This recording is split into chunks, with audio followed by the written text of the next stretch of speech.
सूखी नगर गांव में एक दिन सब लोग शांति से सो रहे थे। तभी रानू के घर के बाहर आवाज़ आता है, सुंदरी सुंदरी। ये आवाज़ सुन रानू घर से बाहर आती और कहती, अरे लड़की, तुम इतनी रात में कहाँ घूम रही हो और तुम मेरी बेटी का नाम लेके क्यों यहाँ खड़ी हो? सुंदरी तो सो रही है। तुम कौन हो और इतना सज धज के क्यों आई हो? तभी लाडो कहती, मैं सुंदरी की दोस्त हूँ। आपको सुंदरी ने नहीं बताया क्या? आज मेरा जन्मदिन है और मैं और सुंदरी बहुत अच्छे दोस्त हैं। सुंदरी तो मेरे साथ बर्थडे मनाने वाली थी। आप सुंदरी को भेज देती तो बहुत अच्छा होता। ये कहते हुए वो वहीं बैठ जाती। तभी सुंदरी की माँ रानो कहती, अरे सुंदरी तो मुझसे हर बात बताती है और आज उसकी फ्रेंड का बर्थडे है, मुझे उसने नहीं बताया। अच्छा ठीक है, मैं देखती हूँ, सुंदरी को जगाती हूँ।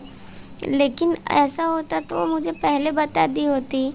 आज मेरा शादी का सालगिरह भी था तो हम लोग आज थक गए थे और वो जल्दी सो गई। अब हम लोग सोने ही जा रहे थे। वो कहती, नहीं नहीं आंटी, आप सो जाइए, लेकिन सुंदरी को थोड़ी देर के लिए भेज देती तो बड़ी मेहरबानी होती।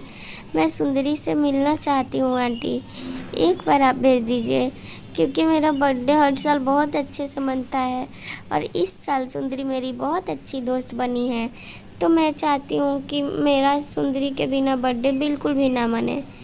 ये सुन वो वहाँ से सुंदरी को लाने चली जाती है। सुंदरी को अंदर जाके आवाज़ देती।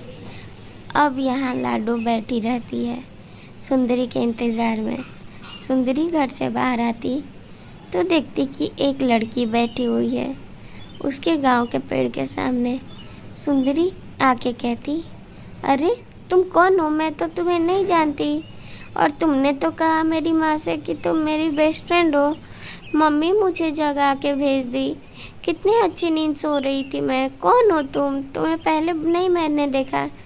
तभी सुंदरी वहाँ बैठ जाती क्योंकि वो नींद में थी और उसे थकान सी लग रही थी। सुंदरी बैठ के कहती, देखो तुम जो भी हो जल्दी बताओ, तुमने ऐसा क्यों कहा कि तुम मेरी बेस्ट फ्रेंड हो?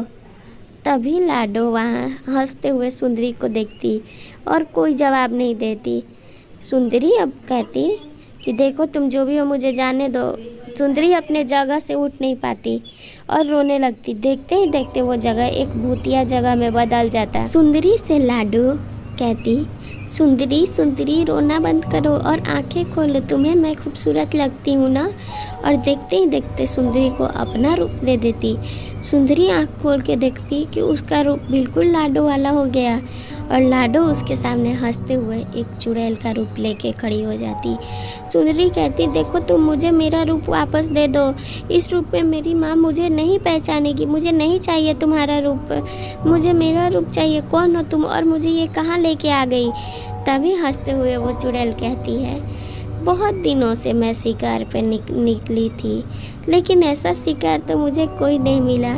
और आधी रात को कौन अपनी बेटी को घर से बाहर भेज देता है बोलने पे कि मैं उसकी दोस्त हूँ?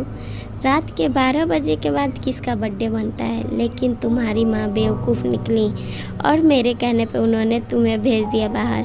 अब अच्छा हुआ उन्होंने भेज ही दिया तो मैं शिकार कर लूँ आज तुम्हारा।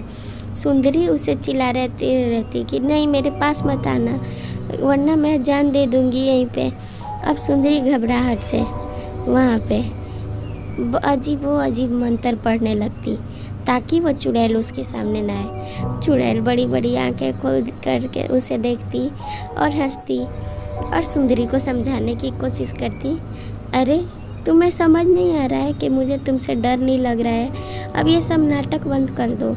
मैं एक पिशाचिनी हूँ और तुम जैसी खूबसूरत लड़कियों का शिकार करती हूँ। अब वो सुंदरी की ओर जैसे ही शिकार के लिए आती तभी सुंदरी अपना पहले वाला रूप ले लेती। ये देख चुड़ैल घबराती और जल्दी से शिकार के लिए जाती, फिर गायब हो जाती।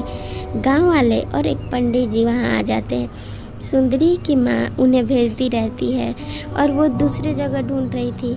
तभी उन्हें देख सुंदरी अभी भी मंत्र पढ़ रही थी डर के मारे। गांव वाले कहते, सुंदरी तुम घबराओ मत, जाओ तुम्हारी माँ इंतज़ार कर रही हैं। सुंदरी गांव की ओर भागते हुए डर से जाती।